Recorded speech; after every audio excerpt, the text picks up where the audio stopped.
Hey you guys, welcome to books amaze. My name is Avni और आज का video फिर से एक बुक रिकमेंडेशन वीडियो है जहां मैं 10 बहुत ही इजी, बहुत ही सिंपल, बहुत ही फन टू रीड बुक्स के बारे में बताऊंगी। तो यदि आप एक बिगिनर हैं और अपनी रीडिंग जर्नी स्टार्ट करना चाहते हैं तो आप इन बुक्स में से कोई भी बुक को चूज कर सकते हैं और अपनी रीडिंग जर्नी को स्टार्ट कर सकते हैं। And I am ready with my recommendations, they are all written in this notebook, so let's get started with this. My very first book recommendation is and then there were none, written by Agatha Christie. Agatha Christie की books वैसे ही काफी simple होती हैं, तो आप कोई भी बुक चूज कर सकते हैं, लेकिन यदि आप एब्सोल्यूट बिगिनर रीडर हैं तो ये एक बहुत अच्छी बुक है। इस स्टोरी में कुछ लोग हैं, आई थिंक 10 लोग हैं, जिन्हें किसी आइलैंड पे बुलाया जाता है जो बहुत ही सेक्लूडेड आइलैंड है, और वहां पर उन्हें एक मिस्ट्री सॉल्व करनी है जो पोएम के फॉर्म में लिखी होती है, और एक एक करके उन सब में से लोगों की मौत होने लग जाती है, वो भी बड़े इंटरेस्टिंग तरीके से। तो इस कहानी में ऐसे फिर लिखा जाता है and then there were 10 and then there were 9 and then there were 8, ऐसे करते करते and then there were none.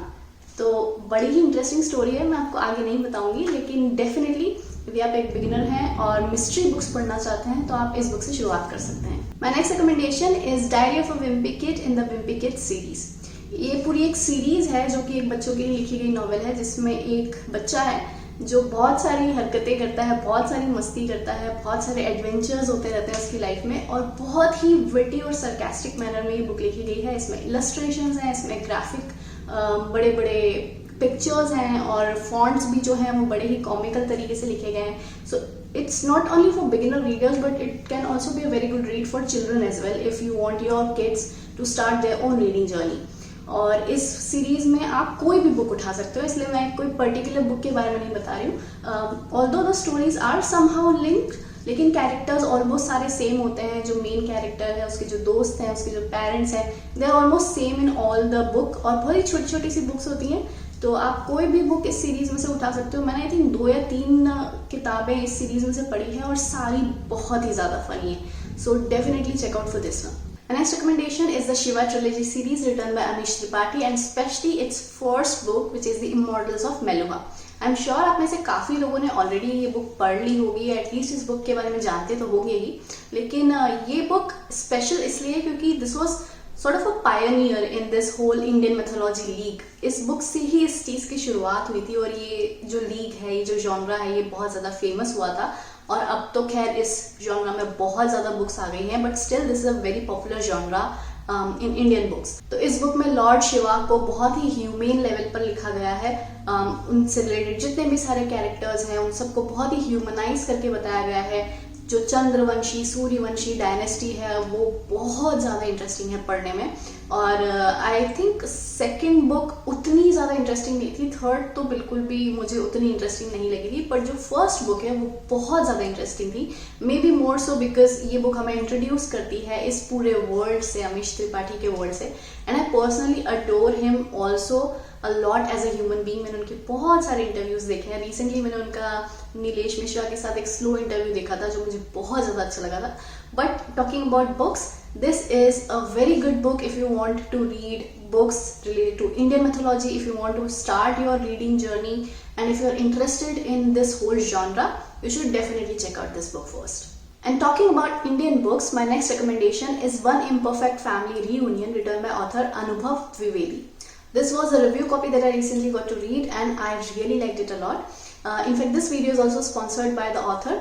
But you guys be rest assured, क्योंकि मैं अपने चैनल पर बुक्स रिकमेंड करने के लिए, स्पेशली न्यू बुक्स या न्यू ऑथर्स को रिकमेंड करने के लिए बहुत ही ज़्यादा चूजी और पिकी हो चुकी हूँ, और मैं सिर्फ उन्हीं न्यू बुक्स को रिकमेंड इस चैनल पर करूँगी जो मुझे लगता है कि जिसमें बहुत अच्छी स्टोरी है, जिसमें कोई भी एडिटिंग या कोई भी ग्रामेटिकल मिस्टेक्स नहीं है, जिसमें बहुत प्रॉपर सेंटेंस फॉर्मेशन है। बेसिकली वो एक प्रॉपर नॉवेल है, कोई एक एडवांस्ड रीड कॉपी नहीं है, और this is actually one such book जहाँ बहुत ही इंटरेस्टिंग स्टोरी है।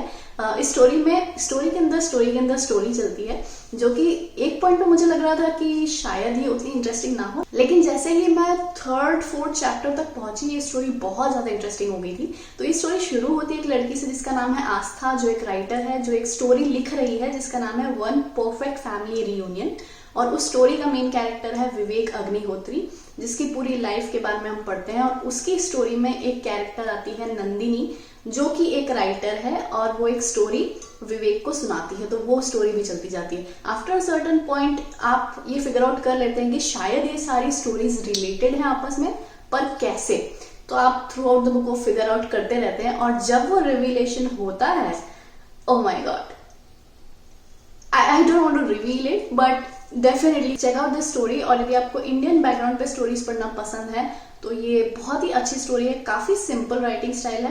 इनफैक्ट ये बुक पढ़ते पढ़ते मुझे लग रहा था कि मैं कोई बॉलीवुड की मूवी देख रही हूँ, एंड यू नेवर नो, हो सकता है इस स्टोरी को कोई पिक कर ले और इस पे कुछ मूवी या कुछ सीरियल बन भी जाए। So if you don't want to miss on that, please go check out this book, one imperfect family reunion. Next recommendation is the strange library by Haruki Murakami. बहुत सारे लोग हैं जो हारुकी मुराकामी को discover कर रहे हैं, और he is one of the author who is talked a lot in the readers community. और भी बहुत सारे अच्छे अच्छे जापानीज ऑथर्स हैं, but somehow this guy has become very famous and I think he deserves it because I really like his books a lot. इनका जो genre होता है वो मैजिकल रियलिज्म होता है, तो ये बुक मैंने पर्टिकुलरली इसलिए पिक की है क्योंकि ये ग्राफिक इलस्ट्रेटेड वर्जन है, बहुत ही छोटी सी बुक है और इसमें सारे मुराकामी के ट्रूप्स हैं, सब कुछ है मैजिकल रियलिज्म से रिलेटेड। और यदि आप मुराकामी के वर्ल्ड को पढ़ना शुरू करना चाहते हैं तो आप डेफिनेटली इस बुक से शुरू कर सकते हैं। आप ये मत सोचिए कि आपको बहुत ही एडवांस्ड रीडर होने की जरूरत है मुराकामी की बुक्स पढ़ने के लिए। No, you should definitely read this one and you'll understand what magical realism is all about, किस तरह की बुक्स होती हैं। और ट्रस्ट मी, यदि आप एक बार मैजिकल रियलिज्म के इस वर्ल्ड में घुस जाएंगे ना तो आपको रीडिंग से प्यार हो जाएगा। So definitely check out the Strange Library by Murakami, and you can check out my other videos where I have talked a lot about Murakami and his other books. अब थोड़ी सी सेल्फ हेल्प बुक्स की भी बात कर लेते हैं। My next recommendation is The Compound Effect written by Darren Hardy. इस book के बारे में मैंने बहुत बार अपने चैनल पर बात की है, और वो इसीलिए क्योंकि ये बुक मुझे बहुत अच्छी लगती है, क्योंकि इसमें एक बहुत ही छोटा सा सिंपल सा आइडिया है। वो कहता है कि the compound effect is always working. तो कंपाउंड इफेक्ट क्या है? ये सिर्फ एक छोटा सा कॉन्सेप्ट है कि आप जो भी काम over a period of time consistently कर रहे हो वो बढ़ता चला जाएगा। अब वो अच्छी आदत भी हो सकती है, वो बुरी आदत भी हो सकती है। फॉर एग्जाम्पल, यदि आप एक लैंग्वेज लर्न कर रहे हो, यदि आप प्रोग्रामिंग कर रहे हो, यदि आप वीडियोस बना रहे हो, यदि आप अपनी कम्युनिकेशन स्किल्स पर काम कर रहे हो, तो यदि आप रोज कुछ घंटे उस चीज को दोगे तो ओवर द टाइम आपके लिए वो काम करना ईजी हो जाएगा और आप फ्लुएंट हो जाओगे उसमें। सिमिलरली, यदि आप अपना फोन यूज बहुत ज्यादा करते हो, यदि आप टीवी एडिक्ट हो, यदि आप बहुत ज्यादा प्रोक्रेस्टिनेट करते हो, और आप यदि उसे रोज कर रहे हो, भले ही आधे घंटे के लिए कर रहे हो लेकिन रोज कर रहे हो, तो ओवर द टाइम वो भी बढ़ता चला जाएगा। इस बुक का मेन आइडिया यही है कि the compound effect is always working, जो कि बहुत ही सिंपल आइडिया है, लेकिन sometimes you need a very simple idea and it can be very hard hitting. इस आइडिया पे बेस्ड बहुत सारी रिसर्चेस, बहुत सारे एग्जाम्पल्स हैं, इन्वेस्टमेंट से रिलेटेड बातें हैं, रिलेशनशिप से रिलेटेड बातें हैं। तो कंपाउंड इफेक्ट का जो कॉन्सेप्ट है वो हर एंगल पे अप्लाई होता है, हर रिलेशनशिप पे, हर स्किल पे अप्लाई होता है। सो डेफिनेटली यदि आप सेल्फ हेल्प बुक्स पढ़ना पसंद करते हैं, बिजनेस बुक्स पढ़ना पसंद करते हैं, तो द कंपाउंड इफेक्ट को जरूर पढ़िए। My next recommendation is Rich Dad Poor Dad written by Robert Kiyosaki. यदि आप एक बिगिनर रीडर हैं और आप इन्वेस्टमेंट के बारे में, मनी मेकिंग के बारे में पढ़ना चाहते हैं, तो definitely it's a very good book. ये बहुत ही बेसिक सी बुक है जिसमें काफी सारे एग्जाम्पल्स हैं, काफी सारे बेसिक नॉलेज है about investment, about taxes, about how to make money, about active income, about passive income. यदि आप ऑलरेडी इन सारी चीजों के बारे में बहुत कुछ पढ़ चुके हैं या जान चुके हैं तो this might not be a perfect fit for you, but if you are beginning your journey and if you are beginning to read about all these things, this is definitely a good read. It's very simple and it has a very interesting storyline, plot line जो आपको बांधे रखती है, आपको distract नहीं होते हैं आप उतना ज़्यादा इस बुक को पढ़ते समय। और इस बुक का भी मैंने 2 साल पहले बहुत ही क्रिंजी सा वीडियो बनाया था, आप चाहे तो देख सकते हैं, otherwise you can directly go for this book. The next recommendation is The Boy in Striped Pajamas. World war 2 पे बेस्ड जितनी भी बुक्स हैं वो सभी मुझे बहुत बहुत अच्छी लगती है। I know it's a very sad and gruesome topic, लेकिन somehow it's very interesting also, और इसीलिए इस पे बेस्ड बहुत सारी फिक्शन, नॉन फिक्शन बुक्स हैं, मूवीज हैं, टीवी सीरीज हैं, बहुत ज़्यादा मटीरियल है। और आई थिंक आप लोगों को भी इसके बारे में ज़रूर पढ़ना चाहिए यदि आपने नहीं पढ़ा है तो। और ये जो पर्टिकुलर बुक है, this is the very easy to read account of what happened at that time, क्योंकि ये एक 9 साल के बच्चे के पर्सपेक्टिव से लिखी गई है जिसका नाम है ब्रूनो।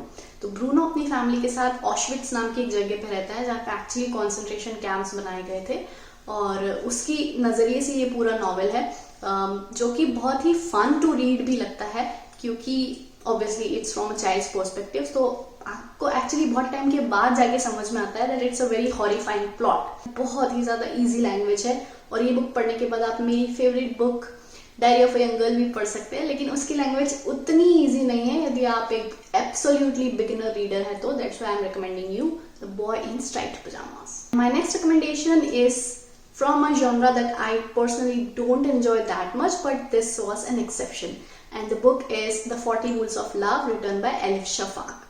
ये एक somehow कह सकते हैं romance read है, but more than romance, it's more of Sufism, it's more of related to spirituality, and इस book में रूमी जो poet है उनका भी एक कैरेक्टर है, और वो मुझे पर्सनली बहुत पसंद है। रूमी की जितने भी कोट्स हैं, उनकी जितनी भी पोम्स हैं, वो मुझे बहुत बहुत अच्छी लगती हैं। इस बुक में एक्चुअली एक फिक्शनल स्टोरी चल रही है, और फिर उस स्टोरीज के अंदर रूमी की स्टोरी भी चल रही है, तो प्लॉट काफी इंटरेस्टिंग है, स्विच होता रहता है, and in between all of these stories there comes these 40 rules of love. तो एक्चुअली 40 ऐसे छोटे छोटे पैसेजेस आते हैं जहाँ पर लव से रिलेटेड रूल्स हैं। They are not specifically meant for lovers only, they could be related to any relationship, but they are very deep, they are very intellectual, and I loved this book when I was reading it. And my last recommendation is How to Win Friends and Influence People, which is a must read book for every beginner. कोई भी beginner की journey, खास करके self help books की journey पूरी नहीं हो सकती जब तक वो इस बुक को ना पढ़े। बुक में बहुत ही सिंपल तरीके से ये सारे मेथड्स बताए गए हैं कि आप कैसे जब किसी से कम्युनिकेट करें तो आपका बॉडी लैंग्वेज क्या होना चाहिए, आपको किस तरीके से बात करनी चाहिए कि ज़्यादा से ज़्यादा लोग आपकी बात सुने, आपको एक बेहतर लिसनर होना चाहिए, and all of these small things are mentioned which are I think very important. And the best thing is these are all mentioned without any researches or without giving myriads of examples, जो कि आजकल की self help books में बहुत ज़्यादा हो गया है. तो यदि आप अच्छी सेल्फ हेल्प बुक्स पढ़ना चाहते हैं तो डेफिनेटली ये बुक जरूर पढ़िए. So these were my top 10 book recommendations for all the beginners out there. और ये तो सिर्फ पार्ट 1 था. इस तरह के मैं और भी बहुत सारे रिकमेंडेशन वीडियोस लेकर आने वाली हूँ बिगिनर्स के लिए, एविड रीडर्स के लिए, हर तरह के जॉनरा से रिलेटेड बुक्स के हिसाब से भी. तो यदि आपने अभी तक मेरे चैनल को सब्सक्राइब नहीं किया है तो इस तरह के और भी वीडियोस देखने के लिए प्लीज मेरे चैनल को तुरंत ही सब्सक्राइब कर लीजिए. लाइक और शेयर करना न भूलें और किताबें पढ़ते रहिएगा, अपने स्वास्थ्य का ध्यान रखिएगा. हम लोग जल्दी ही मिलेंगे. Till then keep smiling and keep reading.